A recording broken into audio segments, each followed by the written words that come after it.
Ustedes recordarán que mencioné que existe un paralelo aquí. Podemos ver ese paralelo en el capítulo 3 de 2 Timoteo. Es un pasaje con el que estamos muy familiarizados donde Pablo le escribe a Timoteo, hablándole sobre cómo la palabra de Dios, las Escrituras, son exhaladas por Dios. Observen el versículo 16. Toda la Escritura es inspirada por Dios y útil para enseñar, para redarguir, para corregir y para instruir en justicia, a fin de que el hombre de Dios esté completamente equipado para toda buena obra. Por tanto, ya que la palabra de Dios es útil para estas cosas, Timoteo y todos los predicadores fieles deben estar listos a tiempo y fuera de tiempo para aplicar la palabra de Dios y predicar la palabra de Dios. No predicar sobre ellos mismos, sino la palabra de Dios y hacer estas mismas cosas. Ahora la palabra que usa Pablo allí, la primera palabra en 2 Timoteo 4, es la palabra redarguye. Esa palabra es una palabra muy fuerte. Esta palabra tiene que ver con confrontar a alguien y confrontarlo con respecto a su pecado particular. Por otra parte, esto es muy importante, porque aquí Pablo está diciendo que no solo se refiere a confrontar a un individuo, sino a predicar la palabra a toda una congregación. Dice que usted está llamado a reprender a aquellos que necesitan ser identificados, que necesitan ser llamados y con los que se necesita tratar porque quizá no sea el pecado de un solo individuo, y en realidad podría ser el pecado de muchos en la iglesia. Y así es en la mayoría de los casos, en el que un pecado no es solo la realidad de una persona, sino también la realidad de muchos en la congregación. Porque así es como funciona el pecado. Comienza de manera muy sutil y engañosa. Y es posible que la gente ni siquiera lo note, pero luego se propaga como una enfermedad, como un cáncer. Y Pablo le dice a Timoteo que debe redarguir. Ese es el mismo lenguaje que vemos que Jesús utiliza a lo largo de su ministerio, cuando reprendió a los fariseos. Los reprendió por su hipocresía, los reprendió por su incredulidad, los reprendió por su falta de comprensión no solo de la ley, sino también de la totalidad de la palabra de Dios, por su falta de conocimiento de Dios y por consiguiente rechazar a Cristo Jesús. Los reprendió con palabras muy severas y duras. Aquí vemos a Pablo haciendo lo mismo, y no solo con los fariseos, sino que vemos a Pablo haciendo esto incluso a sus compañeros apóstoles como Pedro. Ahora, debemos tener cuidado con la forma de entender esto y cómo lo aplicamos. Debemos recordar que no somos Jesús, no somos el apóstol Pablo, y no operamos con la misma autoridad con la que ellos operaron. No obstante, Pablo le está diciendo a Timoteo, y por inferencia a todos los predicadores fieles, que deben estar listos a tiempo y fuera de tiempo para hacer esto. Y no es fácil.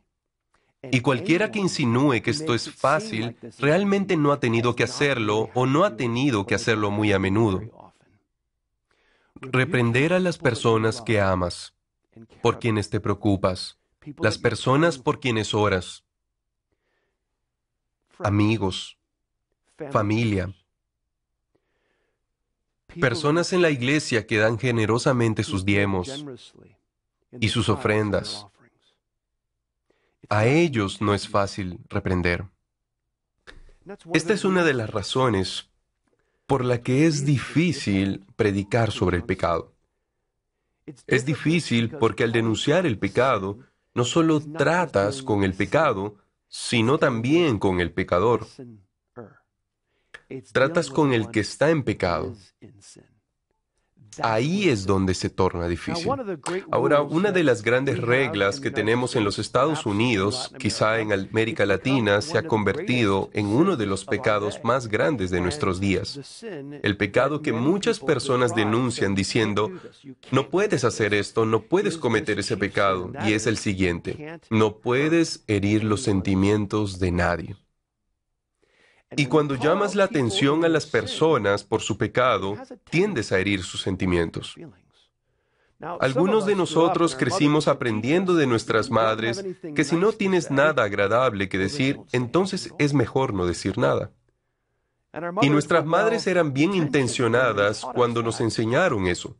Pero el problema es que si somos fieles a la palabra de Dios y fieles a Dios, quien es nuestro testigo, entonces estamos llamados a denunciar el pecado y los pecados particulares, a aquellos que están cometiendo esos pecados. Y como los puritanos a menudo enfatizaron, no solo tratamos el pecado de una manera general, porque las generalidades no penetran profundamente en el corazón. Estamos llamados no solo a lidiar con el pecado per se, sino a tratar con pecados particulares. Y eso es difícil de hacer. Una de las razones por la que hay tanta falta de predicación sobre el pecado hoy en día en el púlpito es en parte porque los pastores quieren conservar sus empleos. Además, me doy cuenta de que aquellos que están en las bancas pueden pensar, ok, está bien, eso suena un poco tonto, pero es real. Esto es una realidad. Hay muchos pastores fieles entre nosotros y muchos pastores en las congregaciones tanto en los Estados Unidos como en toda América Latina que solo quieren ser buenos padres,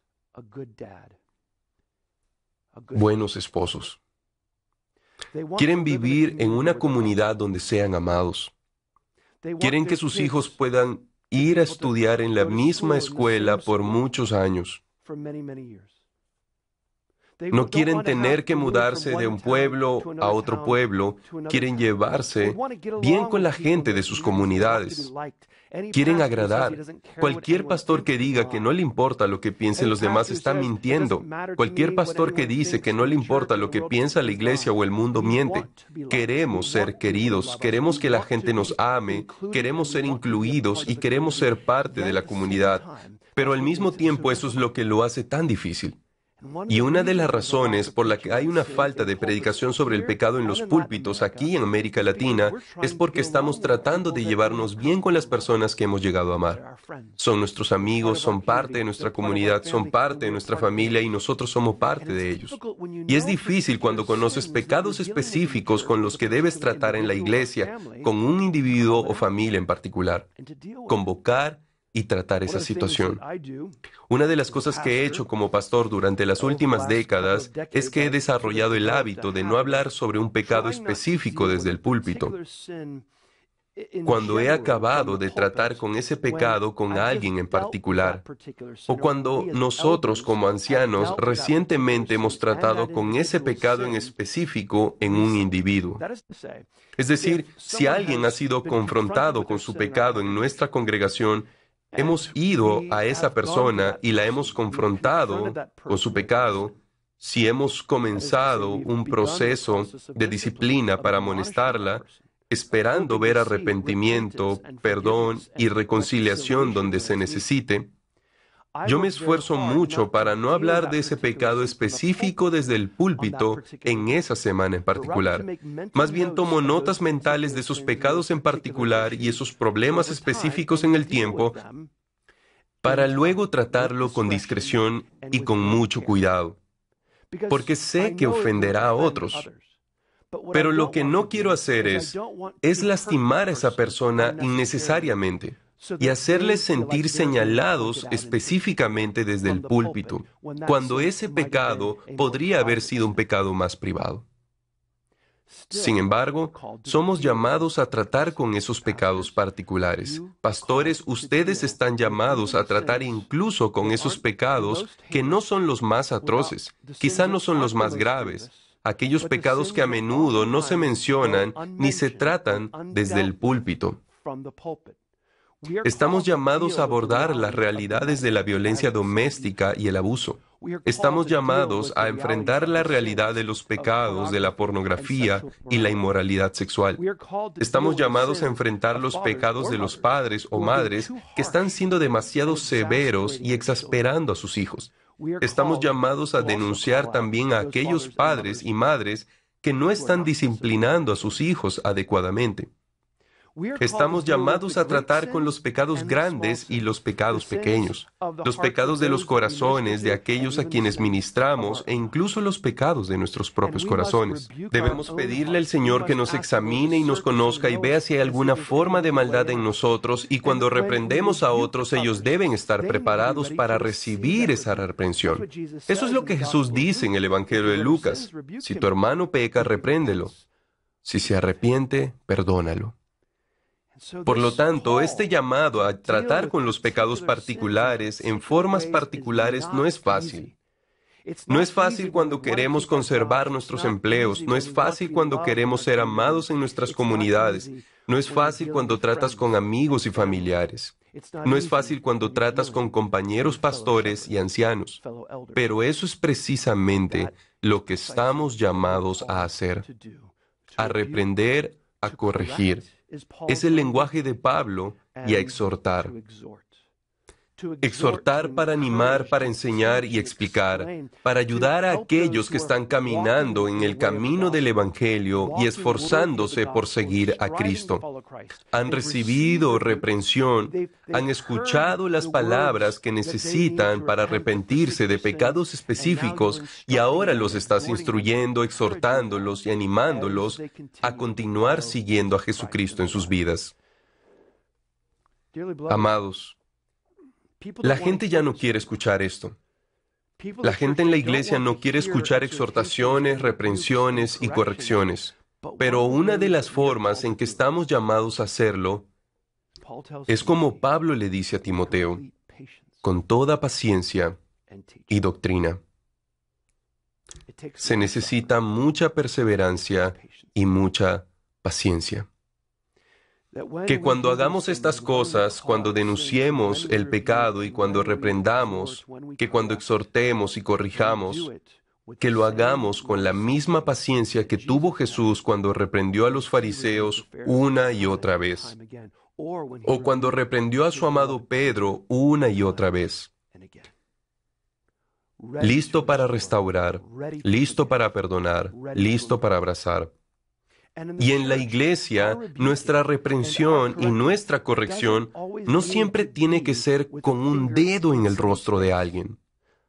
La mayor parte del tiempo puede ser con un brazo alrededor del hombro. La mayor parte del tiempo puede ser diciendo, yo soy un pecador y tú eres un pecador y tenemos un gran Salvador. Necesitamos reconocer que somos pecadores predicando a otros pecadores mientras todos miramos hacia la misma dirección a nuestro único gran Salvador. Porque ya sea que tengamos una fe débil o una fe fuerte, todos tenemos el mismo Redentor poderoso, Jesucristo. Ahora Pablo le dice a Timoteo que se acerca el momento en que la gente no soportará la sana doctrina o enseñanza. No van a soportarla, se van a molestar, se van a aburrir y se volverán apáticos. Simplemente no quieren escucharla más. Y la idea aquí es que probablemente quieran algo nuevo, están buscando novedades, quieren cosas nuevas, quieren escuchar ideas frescas. No quieren simplemente las mismas sendas antiguas, la religión de sus padres o de sus antepasados. Ellos quieren algo nuevo y emocionante que nunca hayan escuchado antes. Y lo diré claramente. Mucho cuidado con esos pastores que siempre parecen estar tratando de encontrar algo nuevo o una nueva forma de hacerlo o decirlo y no están confiando solo en la palabra de Dios.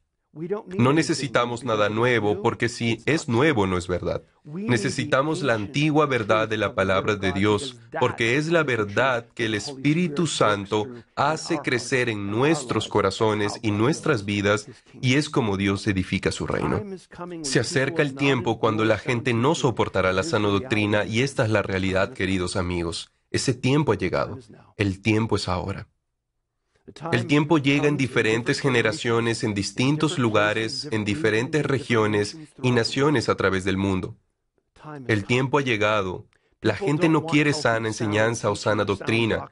Quiere tener comezón de oír y la idea aquí es que tienen oídos que quieren escuchar algo nuevo y se supone que van a encontrar maestros que les rascarán la picazón, que cantarán y bailarán, que actuarán y los entretendrán. Les contarán historias en lugar de la palabra de Dios. Solo llenan sus sermones enteros con ilustraciones en lugar de la palabra de Dios. Les ofrecen anécdotas socioculturales agradables y clichés psicológicos populares en lugar de la palabra de Dios. Pero lo que necesitamos desesperadamente es escuchar la palabra de Dios, predicada con denuedo, con gracia y con amor. Pero ellos tendrán comezón de oír, se amontonarán maestros conforme a sus concupiscencias y apartarán la verdad del oído y se volverán a las fábulas. Como ven, el problema es que cuando a las personas se les abandona, deambulan y divagan por sí mismas si no creen y se mantienen firmes en la sana doctrina y en la palabra de Dios.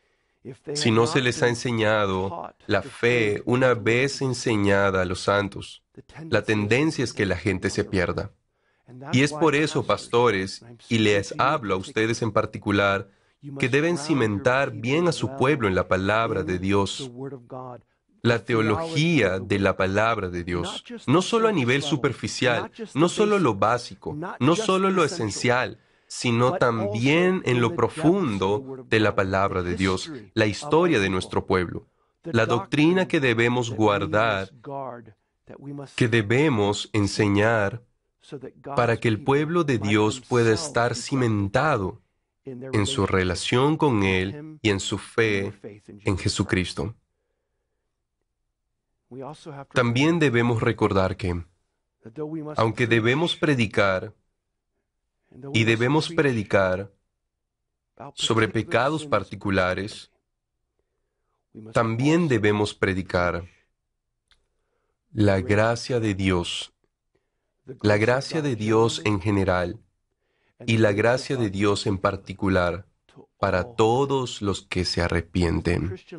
Porque la vida cristiana es una vida que se vive por fe, confiando solo en Cristo, arrepintiéndonos de nuestros pecados diariamente y recibiendo, conociendo y disfrutando la gracia de Dios para nosotros a través de Jesucristo, no revolcándose en el lodo del pecado.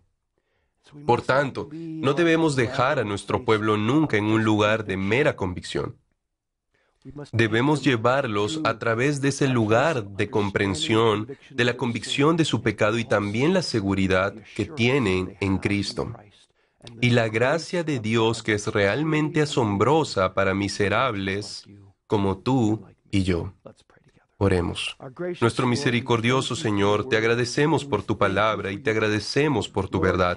Señor, continúa haciendo una obra poderosa entre nosotros y en nuestras iglesias, no por nosotros o por nuestros reinos, no simplemente para aumentar el tamaño de nuestras iglesias en particular, sino por el crecimiento de tu reino, por el crecimiento de tu pueblo en cada tribu, lengua y nación, no por nuestro nombre o nuestra gloria, sino solo para tu gloria. En el nombre de Jesús.